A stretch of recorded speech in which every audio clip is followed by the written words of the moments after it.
Helo a croeso I Cynulliad Cenedlaethol Cymru. Fi di Celi Menai, un o swyddogion allgymorth yma yn y Cynulliad, ac yn ymuno fo fi hana yma ydy Dr Dai Lloyd, Cadeirydd y Pwyllgor Iechyd a Gofal Cymdeithasol a Chwaraeon. Da ni yma I siarad amdan unigrwydd ac unigaeth. Rwan mae'r Pwyllgor yn cynnal ymchwiliad newydd fewn I unigrwydd ac unigaeth yng Nghymru, a'n enwedig yr effaith ar bobl hŷn a sut y gallu fynd i'r afel ar hynny. Pam bod y Pwyllgor wedi penderfynu cynnal yr ymchwiliad yma, a beth yw'r materion penodol sy'n effeithio pobl hŷn mwy na neb? Wel, mae'n gryn dipyn o sôn wedi bod ambell lythyr, ambell e-bost, ac hefyd gysyn ni dystiolaeth weddol gref gan y Comisiynydd Pobl Hŷn ynglyn â effaith andwyol unigrwydd, unigedd ar wahanrwydd, felly ar iechyd bobl oedd hi'n cymaru'r sefyllfa fel ergyd iechyd sy'n gyfatebol I fod yn smygu 15 o sigarennau bob dydd. Felly, ydych chi'n gallu anwybyddu y fath dystiolaeth. Wedyn, gan oedd neb arall, dim pwyllgor arall wedi wneud y fath ymchwiliad o'r blaen, nes ni benderfynu mynd i'r afael, a mae hwnnw'n un o sawl ymchwiliad sydd mynd ymlaen ar hyn o bryd. Wych. Wel, mae'r trafodaeth yma wedi bod yn cael ei hysbysebu a'i hybu ledled y cyfryngau cymdeithasol dros yr wythnos dwytha, a hoffwn I ddiolch I bawb am cyfrannu syniadau hyd yn hyn. A dyma blas I chi o'r sylwadau da ni wedi derbyn. Mae Alice Saville ar Facebook wedi dweud sut mae canolfannau cymdeithasol da yn gallu gwneud cyfraniad gwych at ledfi unigrwydd ac unigaeth. Tanya Strange hefyd ar Facebook wedi sôn am gwasanaeth newydd yn Gwent, ffrind I mi, sy'n helpu, a Liz ar Twitter a dynodd sylw at Cinio Mawr Cymru fel ffordd o ddod â cymunedau at ei gilydd. So eto diolch I bawb am eich sylwadau. Mae croeso I chi ddamon eich cwestiwn am fyw yn ystod y sgwrs yma. Da ni wedi bod yn sôn lot amdan gwaith Men's Sheds Cymru, a mae profiad Men's Sheds Cymru, y prosiect hwnnw, wedi dangos bod mentrau cymunedol fel nhw yn cael effaith cadarnhaol iawn ar wariant sy'n gysylltiedig ar iechyd, fel lleihau ymwyliadau i'r meddygon teulu er enghraifft.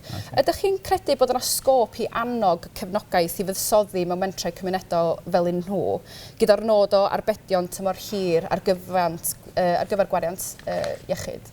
Ie, mi fyswn ni'n cytuno fe hynna. Mae yna sgôp I fod yn hybu gweithgaredd gan Lywodraeth yn y math un o le, ond wrth gwrs mae yna her hefyd I brofi y Lywodraeth bod hyn yn werth am bres. Mae rhaid chi gael cynllun penodol sydd yn gallu profi'r achos.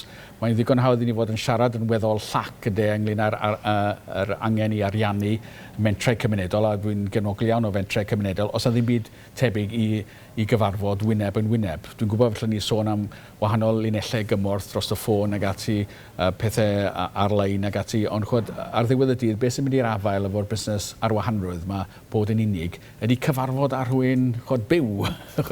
Felly, sy'n byd yn well na hynna. Ac wrth gwrs, rhywbeth sy'n mynd i'r afael a hynna, wrth gwrs, oedd hi'n arfer bod yn gybeithas felly, oedd yn barod I gyfarfod yn lawer mwy naturiol, ond da ni'n mynd ôl genedlaethau rwan cyn I teledu ddod I gadw pobl yn eu cartrefi yn y lle cyntaf, lle oedd yna fwy o weithgaredd naturiol cymunedol, pan oedd pobl yn eu canoedd yn mynychu capeli ag eglwysi ag ati, chod yna weithgaredd cymunedol naturiol sydd yn sylfaenol yn mynd dros y lle I gyd, ond dio ddim yn cynyddu, mae rai fi ddweud.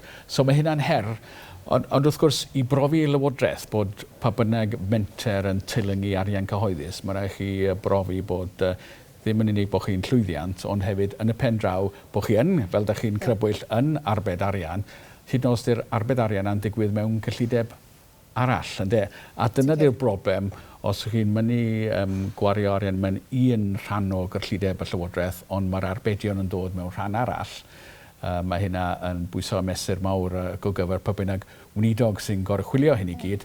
Ac hefyd mae'n her i'r sawl I brofi bod pa bynnag brosiect yn werth am arian. O wedi deud hynna I gyd, ewch amdani. Be da ni eisiau di rhagor o fentre, fel dwi'n deud eisiau, da ni wedi colli cynifer dros y blynyddoedd o fentre sydd yn digwydd yn naturiol yn cymunedau ni, achos mae pobl yn tueddu I aros mewn, yn gwylio'r teledu nawr. Chod y slawer dydd, oedd yna rhywbeth yn digwydd yn naturiol yn pentrefi ni ag ati. Bob nos, ac oedd pobl yn naturiol yn mynd allan, a dyna sut oedd y bywyd. Ond hynna ddim yn digwydd yn naturiol ddim rhagor, a wedyn mae rhaid I wneud pethau, mae rhaid I drefnu pethau yn naturiol.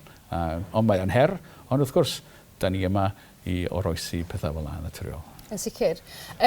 Un o'r pynciau trafiad mowr oedd dros cyfryngau cymdeithasol yn yr wsos dwytha oedd trafnidiaeth a mynediad at trafnidiaeth.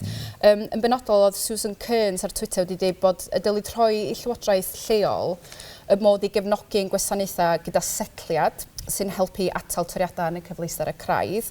A fel rhan o'r ymchwiliad, mae'r pwyllgor yn gofyn i'r cyhoedd roi barn ar y raddfa o'r achosion y broblemau yma. Ac i bobl fel Linda Joyce ar Facebook, a Janine ar Twitter, un o'r cyfleusder a craidd hynna i bobl yw gwasanaethau trafnidiaeth fforddiadwy mewn ardaloedd gwledig yn enwedig.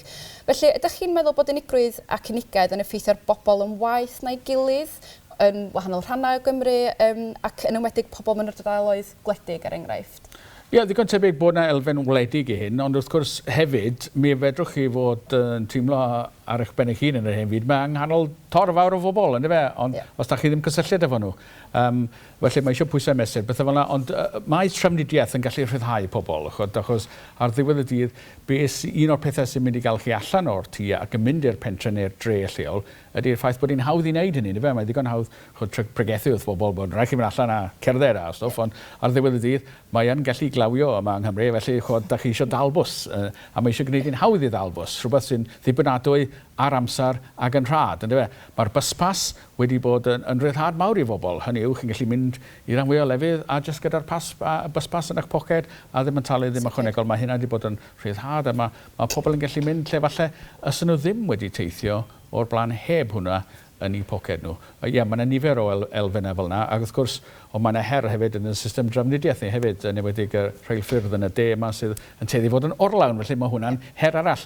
Ond hefyd, yng nghanol tren orlawn a rifa trens, gallai fod yn orlawn, ond gallu fod yn unig yng nghanol hynna, achos da chi'n mynd nabod neb. Wedyn, mae'r broblem yn weddol heriol, ac yn gymleth, mae yn fwy na jyst bod chi yn unig yng nghanol wlad, achos fel i'n dweud, allech chi fod ar wahân yng nghanol torf drwchus o bobl. Wel, heddiw a byddwch chi neu byddwch chi ddim, mae'n ddwrnod Santes Dwynwen, fydd lot o gwpyla pobl yn gwario amser efo'i gilydd heno yma. Un o'r sylwadau da ni wedi cael trwad ar Twitter ydi gan Ann Weham sydd yn dweud bod rhai pobl yn hoffi bod ar pen eu hunain, ac efallai wir. Ond mae prosiect fel un Men Sheds wedi dangos bod nifer o bobl yn y gymuned yn amharod efallai i siarad amdano ffaith bod nhw'n unig, neu efallai mewn angen o bach o gwmni. Felly, ydy'r pwyllgor a chi fel y cadeirydd yn credu bod modd torri lawr y tabw hwnnw a dechrau sgwrs cenedlaethol amdan leddfu unigrwydd ac unigedd yng Nghymru? Ie, a sy'n ni'n gobeithio bod yr arolwg mae'n rhan o dorri'r tabw na lawr. Achos mae'n anodd i ni gyd i gyfaddau rhyw fath o wendid, a mae cyfaddau bod chi yn unig yn un o'r gwendidau mawr, achos mae pobl i meddwl bod nhw yn llawn personoliaeth cryf, deniadol, sydd â llontwr coflaid o ffrindiau agos ag ati, ond mae reality rhan fwyaf ni yn bell iawn o hynna. Fi'n hynna'n yn swil mewnblyg, a mae'n cymryd lot iddo allan o'n nghragen. Fi'n gallu deall yr heriau sylweddol yma sydd o'n blaen ni. Yn naturiol, da chi'n bersonoliaeth hollol ar wahân, Celyn, efo llond troll o ffrindiau. Yn naturiol, dy hynna ddim yn sefyllfa naturiol i nifer fawr ohono ni. Ond wrth gwrs, mae eisiau cymryd y sefyllfa o ddifri, a hefyd ddim gwthio pethau ar bobl. Os nad yn eisiau, to'r y pwynt nes ti bod rhai pobl falle eisiau bod ar ei ben eu hunan. Mae rhaid parchu hynna hefyd ar ddiwedd y dydd. Ac yn naturiol mewn sefyllfa pan oes yna byth ddim digon o arian i greu ddigon o wasanaethau i bawb ta beth. Da ni ddim yn mynd i wthio gwasanaethau ar bobl os nad yn eisiau nhw. Gwych, so'r pwysigrwydd ydy canolbwyntio ar y gwasanaethau sydd allan yna a tynnu sylw at nhw pe bai pobl eisiau mynediad ato fo. Na chi. Un o'r pwnciau trafod arall poblogaidd yr wsos dwytha oedd mynediad i'r rhyngrwyd. Oedd grŵp Triniaeth Teg i fenywod ar Twitter wedi dweud bod grwpiau cymaith ar-lein yn rhaff achub. Pobl fel Delyth Gartner ar Facebook wedi dweud dylen ni helpu cymunedau i gael mynediad as y cyfryngau digidol. Ar y llaw arall, i rai bobl fel Danny Phillips, er enghraifft, oedd hi'n sôn bod pobl ifanc hefyd yn cael ei effeithio gan unigedd, oherwydd bod yn dibynnu ar y byd ar-lein yn ormodol efallai. Oes na perygl bod llythrennedd digidol a mynediad i ddechnoleg digidol yn ateb rhy syml ar gyfer unigrwydd ac unigedd? Ac i ba radda fedrith hynna leddfu ar y broblem hynny? Ie, mae yn beryg, swn i'n cytuno efo chi, mae'n beryg meddwl bod yr ateb i gyd ar-lein, achos diwedd ddim, ond wrth gwrs mae o'n rhan o'r ateb. Hynny yw, os da chi'n gyfan gwbl unig, ddim teulu neu ffrindiau'n agos. Wrth gwrs, mae cael hygyrchedd i'r byd ar-lein yn mynd i leddfu yr holl deimlad na. Ond wrth gwrs, beth sy'n orau, ydy cyfarfod rhywun wyneb yn wyneb, wastad yn deud na nawr y profiad o ddegawdau a fod yn feddyg teulu. Beth sydd yn lleddfu y teimlad na o unigrwydd a'r wahanrwydd ydy bod mewn cwmni rhywun da chi'n adnabod ac yn gallu cael sgwrs hamddenol efo nhw. Os ydyn byd lygir o hynna, deud y gwir, ffrindiau go iawn felly. Ie, ond pam di hynna ddim yn bosib, ynddo? Wrth gwrs mae'r holl busnes trydaru, weplifer ag ati, a busnes ar-lein ag ati, mae hynna'n dod i fewn i'w hynna'n, ynddo? Llinell gymorth dros y ffôn hyd yn oed, ynddo? Ie, sgeipio pobl, gret. Ond chod, os ddim byd fel just bod yna efo'ch gilydd, chod, yn drychyd ar eich gilydd, a dyna beth yw perthynas, chod, a dyna beth sy'n mynd i leddfu yr holl fusnes yma bod ar wahân, unigedd ac unigrwydd ag ati. So ddim yn datrys y broblem yn helpu? Yn helpu pam os na ddim neb arall ar gael. Sicr. Y sylwadoliad ni wedi derbyn gan prosiect dewis o Brifysgol Aberystwyth. Maen nhw wedi cysylltu fyny a dweud, fel arfer, y pobl sydd gyda'r adnoddau i gyfrannu at ymgynghoriad fel yr un yma, nhw sydd yn gwneud hynny. Felly, ym mha ffyrdd eraill bydd y pwyllgor yn ceisio casglu barn pobl hyn sydd yn cael ei ffeithio gan unigrwydd ac unigedd a sicrhau bod yna drawstoriad yn y barn yna. Ie, wel, swn i'n cydnabod hynna hefyd, ac wrth gwrs fi wedi bod yn aelod o'r cynulliad digon hir rwan i sylweddoli bod yn aml, da ni dim ond yn cael tystiolaeth o ddiwrth o pobl sydd fel arfer rhoi tystiolaeth i ba bynnag pwyllgor i we.